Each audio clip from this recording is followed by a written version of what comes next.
Okay, now we are going to begin our new topic which we are calling permutations and combinations. But before we talk about permutations and combinations, I want to look at successive operations. If we have three parts that are joining A to B, and then we have four parts that are joining B to C, how many ways, different ways can connect A to C? That is part one. If we have A, then we have B, then we have C. They are saying there are three parts from A to B. From A to B. Then there are four parts from B to C. Consider these as junctions.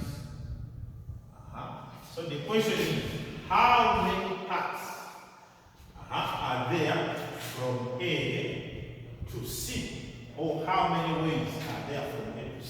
Logically, when you look at it, somebody can begin from A, take this route, then take up, begin A, then take this route, begin A, then take that route, begin A, and take that route. It means you can use A and use four routes. But you can also use B, can use the upper route and use four routes. Can use the middle route and still use four routes. You can use the downer route and still use four routes. So there are three routes, but each route can be used, can generate four routes. So eventually the number of ways is going to be actually 3 times 4. Why? Because there are three routes here, but each route can generate 4 routes according from B to C. So the answer is 3 times 4, which is equal to 12 what? 12 ways. So somebody from A to C can use 12 ways to reach there through B. Is that okay? And now they are saying, if there are two parts joining C to D, there are two parts joining C to D, how many ways are going to join A to D? How many are going to join A to D? So it means in this case, we have this one as our D, right? This is our D.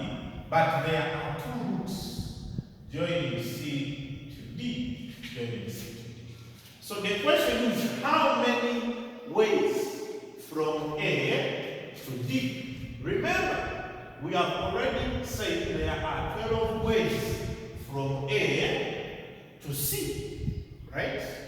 But now we are having extra 2 ways. It means these 12 ways already can generate an extra way up and an extra way down. So you can use any of the 12 ways here and then use the upper route. Or you can use any of the 12 ways here and use the lower route. That means those are 12 ways times 2. 12 ways times 2. So eventually, for Roman 2, the number of ways from A to C to D is going to be, you can say 12 times 2, or you can say 3 times 4 times 2, which answer is actually 24. Which answer is 24. So you can see that it's just enough to multiply the roots here times the roots here times the roots here. So if you have any number or any question that has successive operations, you can just multiply. Now we go ahead to talk about permutations. Now we are looking at different arrangements that can be made of different objects that are given to us. For example, one question says, consider 3 letters A, B, and C. If these letters are to be written in a row, how many different arrangements can be made? How many different arrangements can be made? It's a good question. So we can suggest the ways. you can say you can have A, B, C. That is the way. But you can write B first, so it becomes B, A, C. Or it can become B, C, A. Then you can write C first. If you write C first, it will be C, B, A. Or it can be C, A, B. It can be C, A, C, A, B. But I can also arrange A such that it is A, C, B. A, C, B. Is there any other arrangement apart from this? I think these are the only arrangements you can have for letters A, B, C if they are to be written in a row. So we can say the number of ways is actually what? Is actually 6. We have 6 ways to arrange in that order. However, we can also use another formula, which we are going to say. Also, instead of using the arrangement here, because sometimes you can give even more than 3 letters, and to list down the different arrangements would be so tedious. But here we can say, since we have 3 letters, and we have 3 positions, so it means the first position in this case can be taken by any of the 3 letters, right?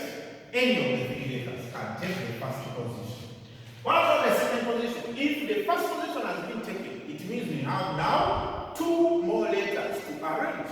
So it means the second position can be taken by the remaining 2, any of the remaining 2, right? So if even the second position has been taken, the third position, it means we'll have only 1 more letter, right? So the third position will be occupied only by 1 letter. And then you just simply multiply. This one here, if you have any number that you keep multiplying as it is reducing until you get to 1, we call it a factorial. So this is the same as 3 factorial, which is actually also 6. So if you have any letters, and they want you to arrange them, and they ask you how many arrangements can be used, you just need to count how many letters are there, then you just say 3 factorial. Are we together? If the letters were A, B, C, and D, so the different arrangements will be 4 factorial. Are we together on that level? So I hope you understand that. Now, to further understand this concept, we can look at our second example on okay. If you're using a calculator, those of you who have calculators, if you want to see the factorial, it is on this x power minus 1. So you have to write second function shift. It means if you want, let's say 3 factorial, you're going to come and say 3, then factorial, second function, shift, that is 3 factorial, I, which is inverted. If you press the answer still, it will give you 6. It will give you 6. Second question, they are saying 5 children are to be sat on a bench. Find how many ways the children can be seated. How many ways the children can be seated? We have 5 children, but they are to be sat on a what? On a bench. What does that mean? It means, in this case, under our solution, we are on part A. We have 5 positions for 5 children. We are saying we have 5 positions. So we are just going to establish in how many students or how many children can sit on each position, and then we just multiply the position, right? If we have 5 students, it means any of those 5 can sit on the first position, right? So that will be 5. If the first position has been taken, it means there will be remaining only 4 students.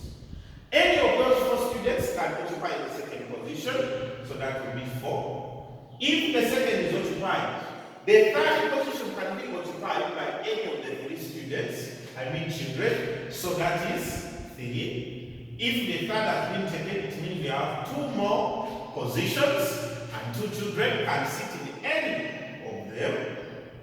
And then the last position will just be remaining with only 1 student, 1 children, and he will occupy the last position. Then we just simply multiply.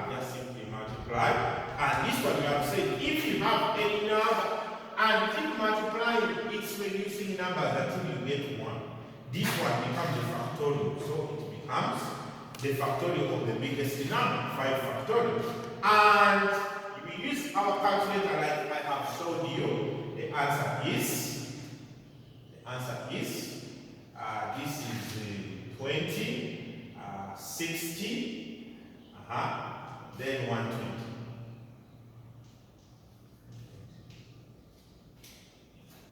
Okay, now we are on our part B. Part B says, how many arrangements are possible if the youngest child is to sit on the left-hand side of the bench? The youngest child is to sit on the left-hand side of the bench. So, it means in that case, still remember, we have 5 positions. We have 5 positions. This one can always help you to understand where you're coming from.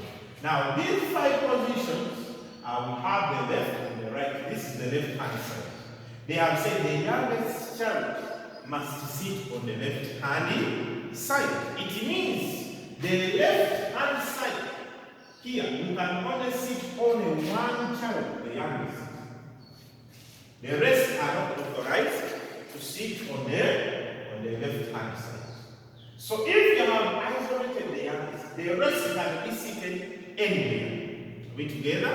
So it means we are remaining with 4 children, and any of the 4 children can sit here. So we can sit the second position in 4 ways.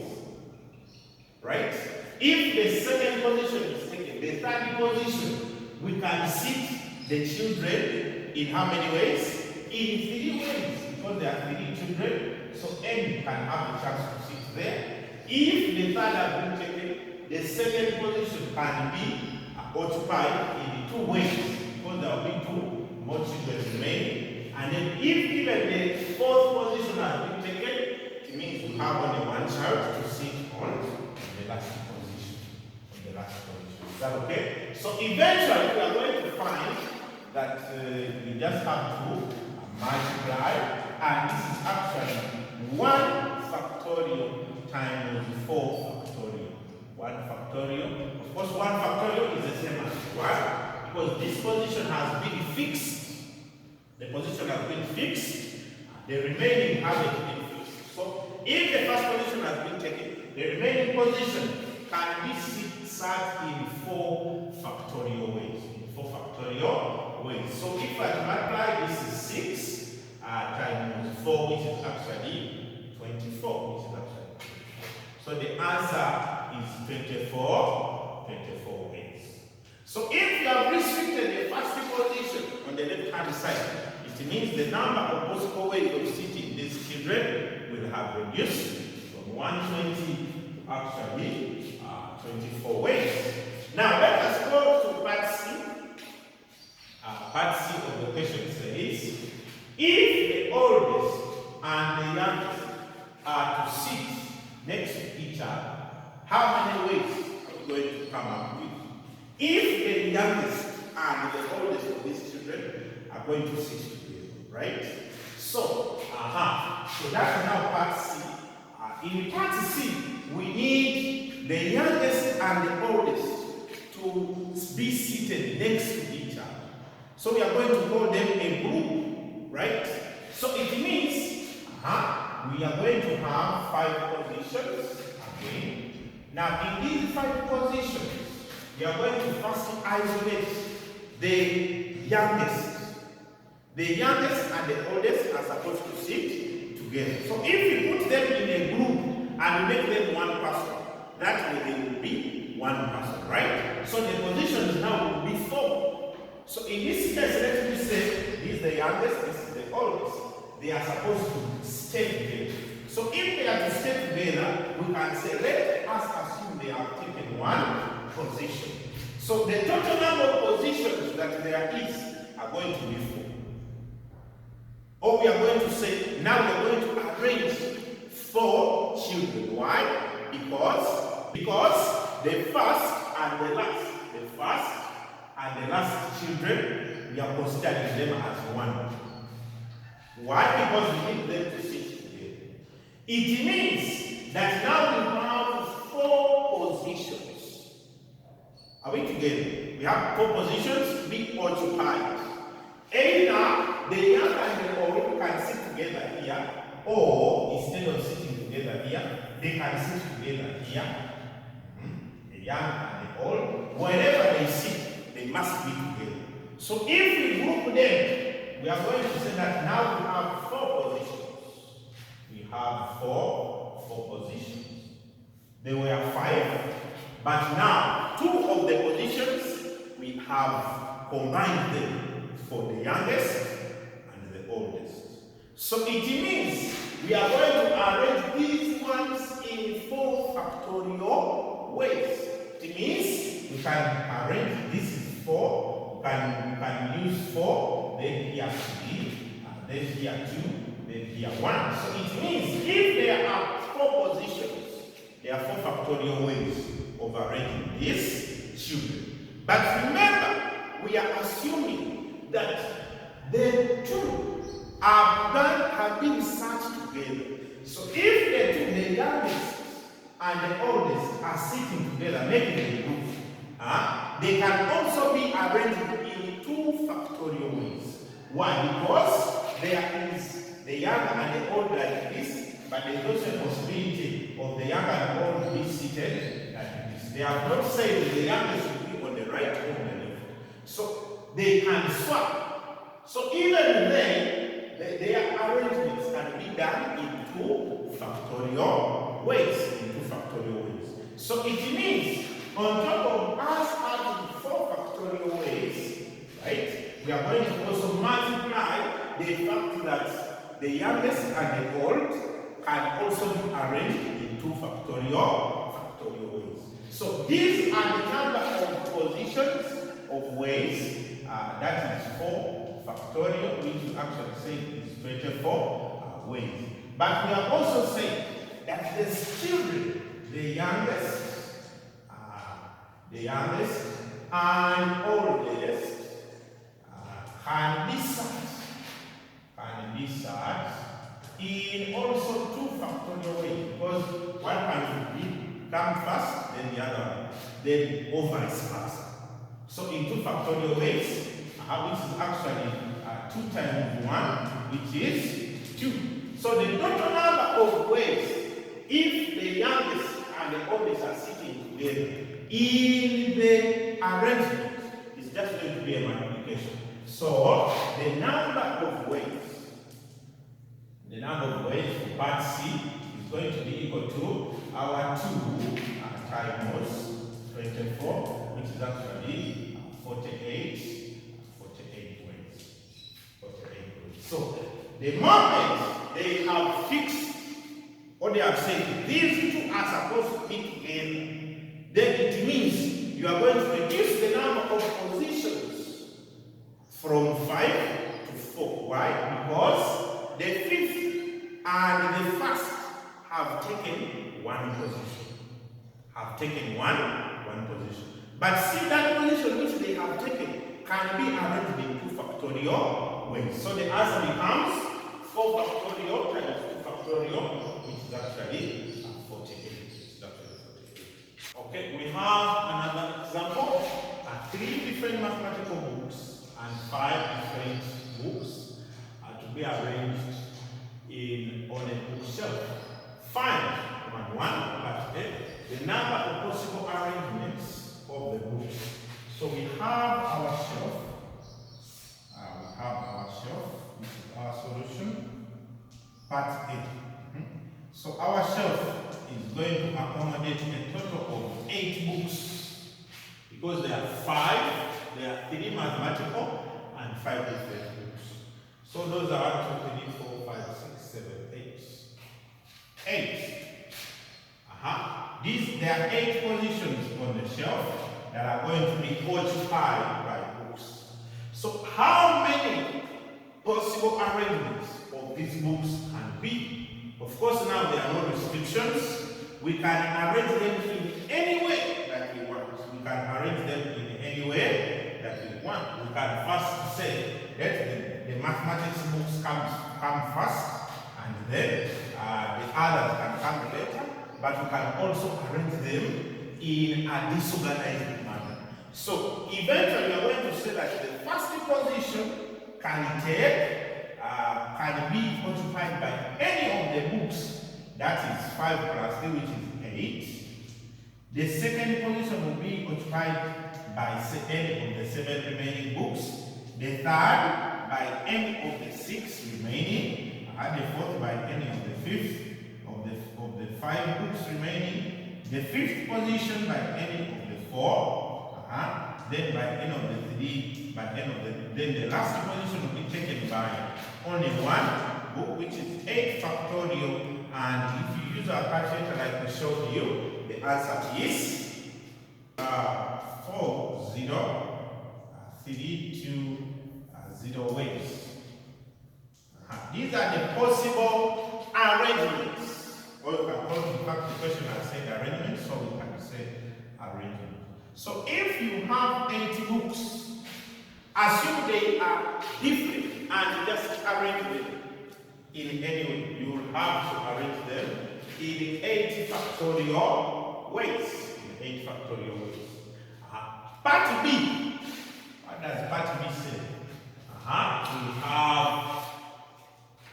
if we want the number of possible arrangements, if the 3 mathematical books are to be kept together. If the 3 mathematical books are to be kept together. It means now in this case, we are going to assume that the mathematical books are one as a whole, right? So it means in our arrangement now, we are taking the 3 mathematical books together. So we can say 3M here, probably, and then we will have 5 more. 1, 2, 3, 4, 5. 5 more spaces. So generally, we are going to have 6 arrangements. 60 positions to be filled. We are going to have 60 positions to be filled. That is, if we assume that the 3 mathematical books have become one book. Why are we assuming they have become one book? Because they are saying they are supposed to be kept together. If they are supposed to be kept together, consider them as one book. So it means that is 6 ways. That is 6 ways. We can have, 60 factorial ways, because these are 60 positions now. 3 of the mathematical books have become one object. Then plus the 5 different other books, they make 60 positions. However, remember, even if maybe the mathematical books are coming here, the 3M is here, these mathematical books still can be arranged in 3 factorial ways. Why? Because assume these mathematical books, one is for senior 1, the other is for senior 2, the other is for senior 3. It means we can keep them together, but we have arranged them like this. But we can also keep them together and rearrange them like senior 1, senior 3, and senior 2, like that. We can arrange them in different ways, even when they are kept together. And since they are 3, we said we arrange them in 3 factorial ways. So generally we are saying, since there are 60 positions to be filled, so in this case, we are going to say, we have here 6, 5, 4, 3, 2, 1. So the possible arrangements. So we are saying that the possible arrangements, if the three mathematical books, if the three mathematical books are considered as one is that is 6 times 5 times 4 times 3 times 2 times 1, which is actually 6 factorial, and the answer of the calculator that is 720 ways, 720 arrangements. So if we assume the three mathematical books have been considered as one, then we'll have 720 ways. However, the three mathematical books can also be arranged within themselves 3 factorial ways. We are saying 3 math books can be arranged in 3 factorial ways, since there are 3 books. In 3 factorial ways, that is 3 times 2 times 1, and the answer is 6. So the possible arrangements, we are going to just multiply, is equal to 720 times 6 times 6. Or some can say 6 factorial or 6 factorial times 3 factorial. 6 possible. The 3 mathematical books that have been considered as one can be arranged within themselves in that arrangement.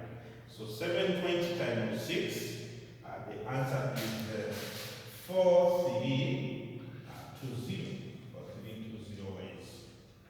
So that's what we have right there. The possible arrangements are 4,320. If we look at such arrangements, the previous arrangements were in a row or in a line. But now they say, if the arrangements are going to be in a circular path, then the number of arrangements is going to reduce. Why is it reducing? Because one of the positions must be fixed. For example, if we are to arrange letters A, B, C, D, and E on a circle, on a circular arrangement, you can have, I'm going to illustrate my circle here. For me to arrange these 5 letters in a circular path, I must fix the first position of, let's say, letter A. I can say maybe letter A is here. It means after I fix letter A, the remaining 4 can be arranged around A in 4 factorial ways. Are we together? So it means the remaining can have B here, C, D, and E. These 4 letters can be arranged in 4 factorial ways, right? So the number of possible arrangements,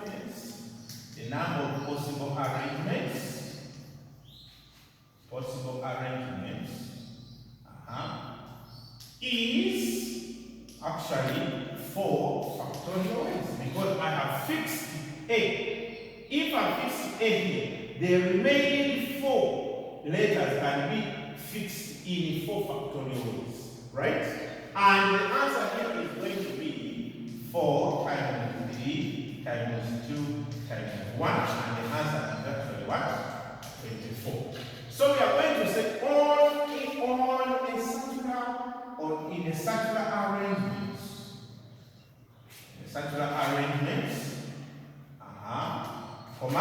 any elements, you can call them any elements or objects, can be arranged in n-1 factorial ways. So if any objects were arranged or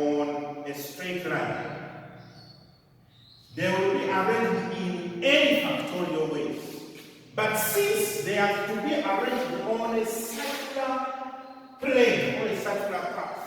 The number of ways is going to reduce to n minus 1 ways. Why? Because at least one of those, exactly one of those elements must have a fixed position, and then the rest can be arranged around it. However, for the arrangements in a row, you don't need to fix any, unless the question has said fix it. Are we together? There is also a possibility where the clockwise arrangements are the same as anti-clockwise arrangements.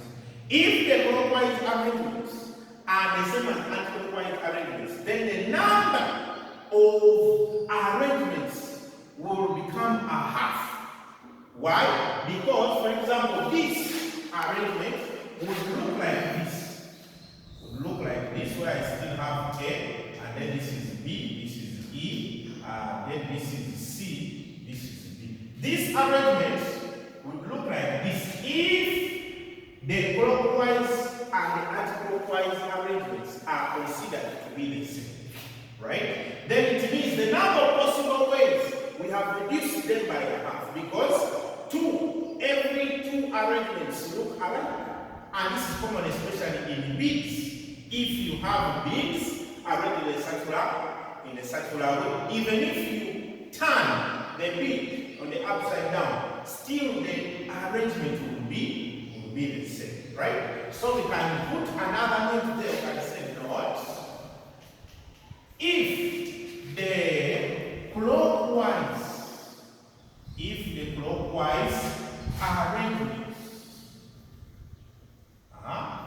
the clockwise arrangements are similar to anti-clockwise arrangements,